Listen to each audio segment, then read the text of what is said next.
Olá, está no ar para todo o Brasil, MP Cidadão, Ministério Público mais perto de você. E no nosso programa de hoje, o tema é feminicídio. E para debater o assunto, nós convidamos a promotora de justiça, Lúcia Iloísio, ela que é coordenadora do Centro de Apoio Operacional das Promotorias de Justiça de Violência Doméstica contra a Mulher, que é o CAU, Violência Doméstica e Núcleo de Gênero, e coordenadora do Grupo Especial de Combate ao Homicídio de Mulheres, o GECOM. Também estão conosco as promotoras de justiça e membros do GECOM, Cláudia das Graças Matos de Oliveira Porto Carreiro e Olímpia Maria Lupe Santos Coelho. Sejam muito bem-vindas e eu queria começar esse programa com a doutora Lúcia. O que é feminicídio, doutora Lúcia? Feminicídio é o assassinato de uma mulher pelo simples fato dela ser mulher, certo? Normalmente em contextos de violência doméstica e familiar contra a mulher, nos termos da Lei Maria da Penha, e também em situações de menosprezo à condição feminina. O feminicídio ele vem como uma qualificadora, vamos dizer assim, do crime de homicídio. E dadas as especificidades que envolvem os feminicídios, foi necessário se prever uma qualificadora com uma nova dosimetria da pena, justamente para atender a gravidade desses fatos, porque, via de regra, são praticados por pessoas ligadas às mulheres, que participam da sua vida íntima, que são conhecedores de toda a rotina daquela mulher. Então, é um tipo de crime diferenciado, vamos dizer assim, da criminalidade urbana. Então, para isso é necessário a gente também nomear, tipificar, para que a gente possa colher dados também mais precisos e criar formas de conscientização desse tipo de violência, que é a violência mais grave praticada contra a mulher. E tem esse viés de prevenção, um viés educativo, e aquilo que não tem nome, muitas vezes não existe. Então, é para dar visibilidade a esse problema que veio, então, essa qualificadora. Doutora Olímpia, o feminicídio, ele pode acontecer de forma instantânea? Ele é um crime instantâneo? Ou assim como vários tipos de violência doméstica também, ele vai passando por etapas, por um crescimento? A gente vê existe uma figura muito característica para explicar essa sua pergunta, que a ilustração da violência doméstica numa fotografia de um iceberg, E no topo desse iceberg estaria o homicídio, a agressão física, a lesão corporal propriamente dita, a ameaça, que seriam as formas de agressão já com violência. Mas antes dela, toda aquela parte, a gente sabe que 10% do iceberg ele é visível acima da linha da água, Mas os 90% estão abaixo. Então, lá na base do iceberg está a piadinha, o comportamento desrespeitoso, exatamente, de maneira em geral, regra, que você começa a ver a submissão econômica, a mulher não pode usar certa roupa, a mulher não pode se portar de certa forma, até que quando a mulher começa a se portar de forma contrária a isso, começa a aparecer a violência. Não vai sair, vou fazer isso se você sair, vou fazer aquilo. Então, é instantâneo? Em algumas situações, sim. Crimes passionais pode ser instantâneo. A pessoa pode ser um santo dentro de casa e um belo dia é acometido por uma onda de ciúme e pratica esse crime. Mas a realidade é que a gente vê que já começa a aparecer desde muito cedo, desde o namoro, desde a paquera, essas figuras de dominação que culminam numa convivência muito longa, casamentos longos, com a possível prática de um homicídio nessas condições, Quer dizer, doutora Cláudia, a gente pode dizer que o processo é de educação, é um processo civilizatório? Como é que a senhora vê essa questão? Eu vejo dessa forma. Inclusive, no outro dia nós recebemos, através da colega Olímpia, ela nos remeteu para o grupo, uma crônica feita por Lima Barreto, em 1915, em que ele contava a história de um homicídio perpetrado contra uma moça que resolveu se separar do marido, ou do noivo, era do noivo. Inclusive, ele nessa crônica, ele faz com que nós consigamos ver uma crescente, porque ele diz, antes eram os maridos que matavam as suas mulheres, agora são os noivos que estão matando as suas noivas. Enfim, 1915. O que chama a atenção é isso nesse texto, né, nessa crônica. É justamente o fato de o homicídio das mulheres, já no início do século passado, né, já serem objeto de análise, de crônicas, enfim. Por isso que é importante a Flip, né, nesse aspecto. Exatamente, ele foi homenageado Ele foi homenageado agora na Feira Literária Internacional de Paraty, que é conhecidíssima. E isso é muito importante, esse resgate. Pois é, doutora Cláudia, dessa época do Lima Barreto para cá, nós tivemos a Lei Maria da Penha. Quer dizer, a mulher, ela foi, hoje a gente usa muito essa expressão, né? Foi se empoderando, né? Ela foi adquirindo direitos civis, enfim. E temos a Lei Maria da Penha. Como é que ela entra nesse contexto da violência contra a mulher? A gente pode dizer que se atenuou o problema? Eu não sei se isso foi atenuado, mas eu sei que isso hoje é falado. Antes, isso era uma coisa que ficava muito restrito à família. Exatamente, restrito à família, algo sobre o qual não se conversava, sobre o qual não se debatia. Porque, no mais das vezes, até complementando aqui a resposta da Olímpia, no mais das vezes as pessoas ficam com medo. E a mulher, muitas vezes, para preservar o casamento, não é não, Lúcia? É verdade. A mulher, ela se coloca numa situação de não comentar, de não falar, de não reagir. E acreditando que se ela fizer, é ela quem destrói a sua família. Se ela fizer, é ela quem destrói toda uma história. E nisso, ela, de alguma forma, muitas mulheres, eu vejo isso, eu trabalho com as situações de feminicídio na Baixada Fluminense, e eu vejo isso, elas se calam porque elas acham que as coisas vão se resolver. O Ministério Público aqui do Rio de Janeiro, ele ofereceu mais de 140 denúncias de feminicídio nos últimos 2 anos, ou 1 ano e meio para cá. Como é que consegue-se identificar o feminicídio de um homicídio contra a mulher? Então, isso não é uma situação, não é muito fácil, né? Porque não... às vezes essa percepção de que é um caso de feminicídio só acontece quando chega na mão do promotor. Isso já passou antes por um delegado de polícia, já passou pelos assessores do Ministério Público, já passou por inspetores. E como é que isso só é perceptível quando se chega ao promotor de justiça na hora de denunciar, né? E só fazendo não uma correção, mas dando uma informação, 140 denúncias de feminicídio desde que a lei entrou em vigor, né? A lei que transformou o crime de feminicídio num crime de homicídio qualificado, que foi em março de 2015. Quer dizer, 140 nesse período. Então, muitas vezes a denúncia é oferecida sem estar classificada como feminicídio. Então, eu acredito até que tenha muito mais do que 140 homicídios aí denunciados, né? Então, a questão de identificar um feminicídio requer muitas vezes o que a gente chama de uma perspectiva de gênero, tá? E muitas vezes o promotor, quando vai analisar aquelas provas, né, ele precisa olhar com essa perspectiva. Tem algo aqui que me indique, por exemplo, que houve uma discriminação em relação a essa mulher, houve uma situação de menosprezo contra ela, ou esse fato foi praticado num contexto de violência doméstica e familiar nos termos da Lei Maria da Penha? Então, esse cuidado, quando a gente fala de uma perspectiva de gênero, é trazer aquela vítima para o centro da investigação.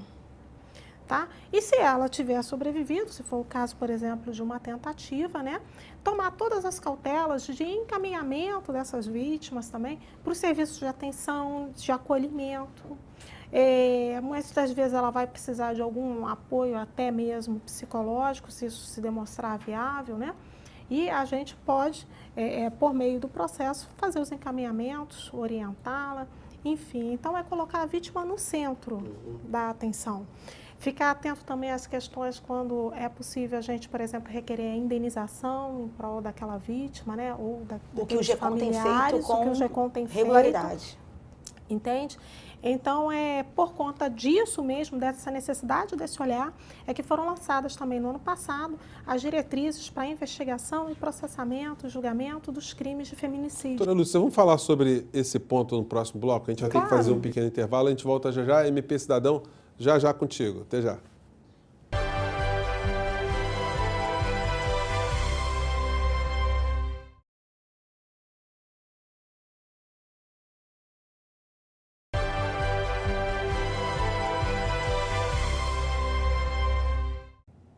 E nós estamos de volta com o MP Cidadão e o tema de hoje é feminicídio. No bloco anterior eu interrompi a doutora Lúcia, queria te devolver a palavra, doutora Lúcia, para complementar, depois eu queria escutar a palavra aqui das nossas outras debatedoras também.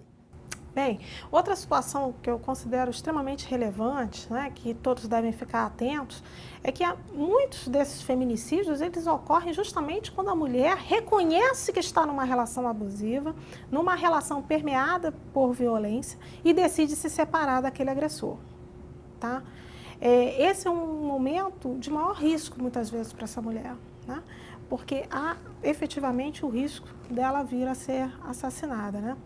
E aí a gente lembra que nessas circunstâncias, inclusive, há a possibilidade até mesmo de abrigamento dessa mulher, né, que se encontra numa situação de violência doméstica, por exemplo, pós-término da relação. E muitas mulheres, às vezes, desconhecem que tem direito a um abrigamento, que tem direito a um acolhimento diferenciado e que pode, efetivamente, evitar um feminicídio, né? Pois é, doutora Cláudia, segundo as estatísticas internacionais da ONU, né, o Brasil é o 5º país em cometimentos de feminicídio, né? Quer dizer, mas como disse a doutora Olímpia, nós só começamos a catalogar isso de uma maneira mais precisa a partir da edição da lei em 2015. Né? Como é que vocês lá no GECOM, vocês catalogam esses dados? Como é que é a operação do MP nesse campo? No primeiro momento, eu acho também que porque nós sempre queremos desqualificar muito as coisas que acontecem no nosso país.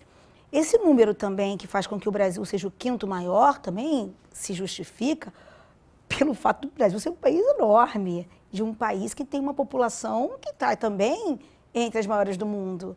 Então, isso, de alguma forma, esses números também, eles representam essa população enorme que temos. Mas, de qualquer forma, são preocupantes os números, nós temos que trabalhar para diminuí-los cada vez mais.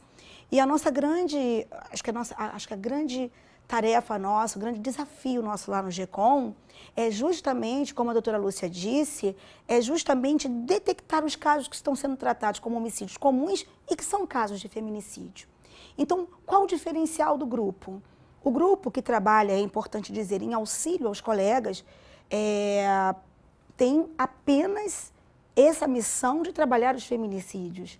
Então, nós pedimos aos colegas que, quando detectarem uma hipótese de homicídio contra a mulher, nos encaminhem, que nós verificarmos, né, que se trata de feminicídio, vamos tratar. E como tratamos? Qual é a forma diferente de tratarmos? É um outro olhar para esse inquérito, é a realização de diligências diretamente pelo Ministério Público, é a cobrança direta pelo Ministério Público dos laudos, é evitar que isso fique numa ida e vinda infinita das delegacias de polícia, quer dizer, Ministério Público, Delegacia de Polícia, Ministério Público, nós tentamos diminuir esse caminho muito, porque quando nós verificamos que falta um laudo, que falta um detalhe numa oitiva, nós não encaminhamos novamente para a polícia, nós requisitamos o laudo, nós chamamos a vítima, caso sobrevivente ou um familiar dela, na hipótese de ser vítima fatal.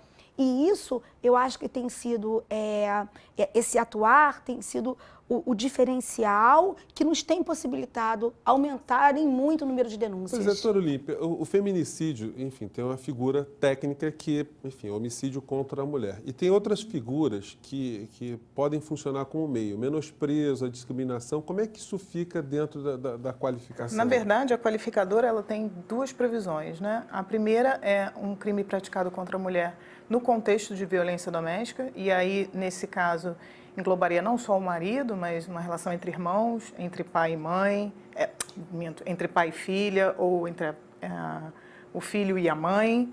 Essa é uma forma mais objetiva, mais fácil de ser detectada. A segunda hipótese, o inciso 2º do parágrafo, é que é mais complicada, é mais difícil, porque é uma questão mais subjetiva de análise, que é justamente a questão do menosprezo.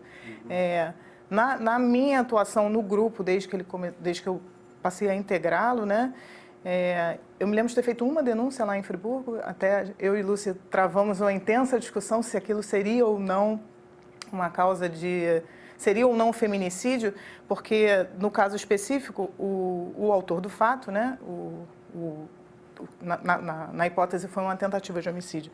Ele, para atingir um desafeto dele, que era um vizinho, ele foi na irmã dele. e estuprou e tentou matar essa irmã, justamente por ela ser um elo mais sensível na cadeia ali, né? Ele sabia que ele atingiria a pessoa, o desafeto dele, e como é que ele tentou atingir? Ele não foi diretamente em quem ele queria, que era uma pessoa que tinha uma compleição física de igual para igual. Para ele podia levar a pior. Ele foi na irmã. Então, essa é uma questão que foi bastante difícil para a gente chegar à conclusão de que... Hoje eu tenho convicção, mas na época foi bem sensível. E essa eu acho que é a forma mais difícil de detectar, quando a questão do menosprezo de pessoas que não se conhecem atua no caso. Bom, eu queria passar para a doutora Cláudia. Doutora Cláudia, é possível também termos nesse contexto ações por danos morais também, né? Sim. Isso já não fica com o nosso GECOM, nós pedimos só a indenização. A indenização mínima que é prevista no Código de Processo Penal. O que não obsta que a mulher ingresse no juízo civil para obtenção dessa indenização. A mulher sobrevivente ou os familiares, exatamente, né? Em caso que ela porque, como a gente estava falando aqui agora em questões de menosprezo, discriminação, isso pode acarretar outros tipos de ações no âmbito civil também. Né? Agora, uma das mais interessantes, na minha opinião, uma das mais interessantes questões referentes ao feminicídio hoje, é um grande desafio para o Ministério Público hoje, é a questão do trans. Não é a questão do transgênero feminino. Doutora Cláudia, então, como o tema é mais complexo, vou pedir permissão para a senhora a gente fazer um pequeno intervalo e a gente volta já já, eu te devolvo a palavra. MP Cidadão volta em um segundo.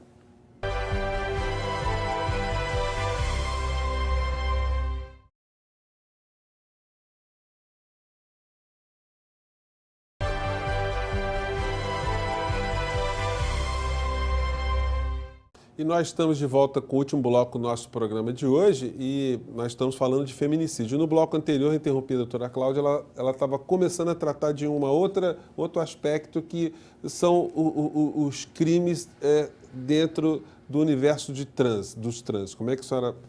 É uma questão muito interessante porque a Lei Maria da Penha, ela fala na violência baseada no gênero.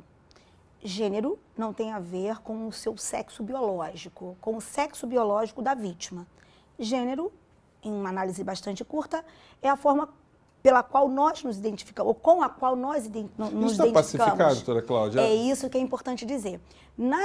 Se nós olharmos a jurisprudência com relação aos tribunais dos diversos estados, nós já temos estados em que se reconhece a possibilidade de aplicação da Lei Maria da Penha ao transgênero feminino.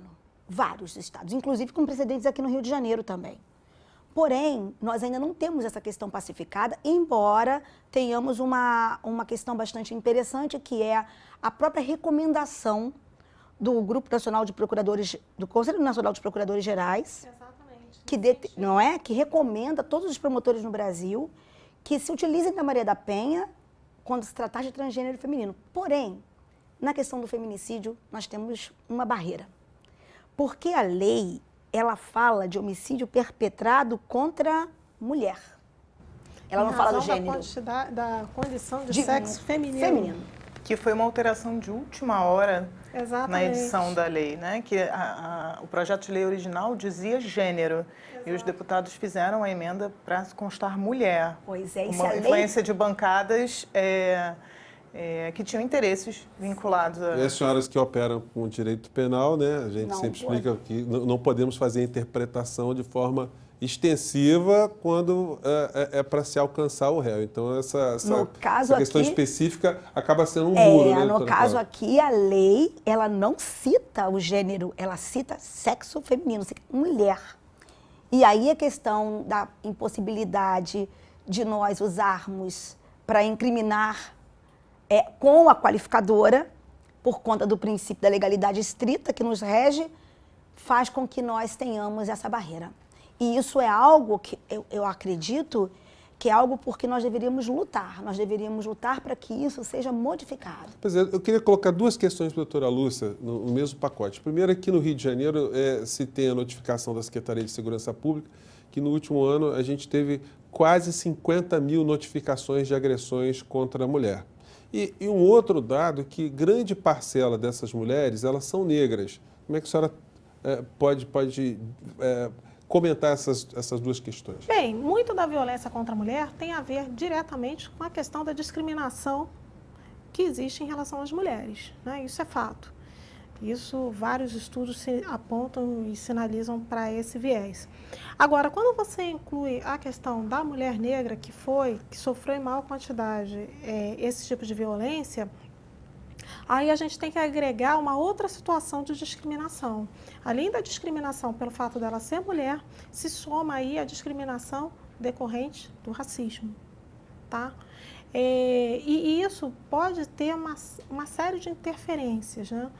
Você pode pensar muitas vezes que aquela mulher negra vai ter uma condição social também menos privilegiada, com menos recursos, isso vai dificultá-la de pedir ajuda às instituições, ela às vezes não vai deixar um dia de trabalho para fazer um registro de ocorrência de uma ameaça ou de uma lesão corporal, ela vai tentar resolver aquilo conforme ela consegue e muitas vezes ela tenta romper aquela relação que fica mal, vamos dizer assim, ela rompe aquela relação de uma forma que às vezes não é segura para ela, né? Então, isso pode estar expondo as mulheres, por exemplo, a serem mais assassinadas quando elas forem negras? Em tese, sim, tá? Pode ter até questão mesmo que envolva, talvez, a credibilidade na palavra dela, tá? Talvez alguns doutrinadores já comentaram a respeito, né? Mas não há um estudo mais sistematizado com relação a esse fato. O que se pode aferir de início você vai agregar a discriminação também racial, né? E isso eleva o risco. Você vai agregar muitas vezes essa condição social, que é menos favorecida e que vai dificultá-la de pedir ajuda, né? Eu acho que esse é o ponto. Pois é, o nosso programa está prestando esse serviço, tá? Espero que ele esteja levando muitos esclarecimentos, sobretudo a vocês, homens, né? Vocês que são educadores, vocês têm filhos, né? Que vocês possam cada vez mais aprofundar esses valores de respeito aos seres humanos, como nós estamos apontando aqui. Mas, doutora Olímpia, o que a gente pode dizer para quem está em casa? O que essa pessoa pode fazer para ajudar a minimizar esse problema? Alguém que esteja vendo uma situação que pode caminhar para um feminicídio? Basicamente, existe um dito popular, né, que diz, em briga de marido e mulher não se mete a colher, né? Mas tem um limite essa não interferência estatal. Eu acho que o limite é o limite da integridade física. Não pode ser tido como normal enxergar uma pessoa sendo agredida e não intervir, ou nem que seja dando um toque, falando. Então, acho que pode começar por aí, mas eu acho que principalmente essa é uma questão, como muitas outras no direito penal, que o poder executivo, como fonte da educação formal, transfere para o Poder Judiciário. Então, o início disso tudo tem que ser a educação à pessoa. Eu acho que a criança tem que aprender na escola que não é normal bater em mulher. Porque você está em casa, a menina que cresce enxergando o pai agredindo a mãe, vai crescer achando normal que é normal aprender a ser agredida. E o menino que cresce assistindo o pai agredir a mãe vai achar que é normal e pode agredir a irmã, pode agredir a mãe, pode agredir a namorada. Então, é uma questão de educação. E, para além disso, quando isso chegar na esfera do direito penal perante o Poder Judiciário, a gente ter como tratar isso também através da educação, porque muitas vezes a pena não resolve, né? Muitas vezes, eu trabalhei durante muito tempo no Juizado da Violência Doméstica de Campo Grande, que acho que foi o único juizado que eu passei no Tribunal de Justiça do Estado do Rio de Janeiro, que tinha o grupo reflexivo de homens, e lá eram atendidos por psicólogos, frequentavam aquelas palestras, e lá eu vi um resultado. Infelizmente, o cobertor é curto, né? A gente sabe que o Estado do Rio de Janeiro, sobretudo nos dias atuais, a gente está numa situação complicada, mas talvez isso fosse a melhor forma de diminuir esses números através da educação. Ou seja, no ditado que em briga de marido e mulher não se mete a colher, nós temos que colocar a colher mesmo, né, doutora Cláudia? Porque, inclusive, a lei dos crimes hediondos, ela diz que a omissão ela é tão importante quanto a ação. Aquele que se omite diante de uma situação, ele comete o crime também, né? Pois é, essa é uma grande lembrança sua. O artigo 5º, inciso 43 da Constituição, quando ele fala da tortura, do tráfico, do terrorismo e dos crimes hediondos, ele diz que, além dos executores, dos mandantes, dos que dele participarem, também devem ser responsabilizados os que se omitirem quando poderiam fazer alguma coisa. O grande problema disso na seara penal é que isso não foi muito bem regulamentado na seara penal. Essa omissão, ela não está sendo vista como ela deveria ser vista e como o legislador quis que ela fosse vista. Olha, vamos fazer um programa então sobre essas questões também, doutora Cláudia, mas infelizmente o nosso programa de hoje fica por aqui. Eu gostaria muito de agradecer mais uma vez a participação da promotora de justiça, Lúcia Eloísio, ela que é coordenadora do Centro de Apoio Operacional das Promotorias de Justiça de Violência Doméstica contra a Mulher, o CAL Violência Doméstica e Núcleo de Gênero, e coordenadora do Grupo Especial de Combate ao Homicídio de Mulheres, o GECOM, e também as promotoras de justiça e membros do GECOM, Cláudia das Graças Matos de Oliveira Porto Carreiro e Olímpia Maria Lupe Santos Coelho. Você também pode entrar em contato com a gente através das nossas redes sociais, mandar suas críticas e sugestões para o nosso e-mail, que está aparecendo aí na base do seu vídeo. A gente se encontra na próxima semana, um forte abraço e até lá!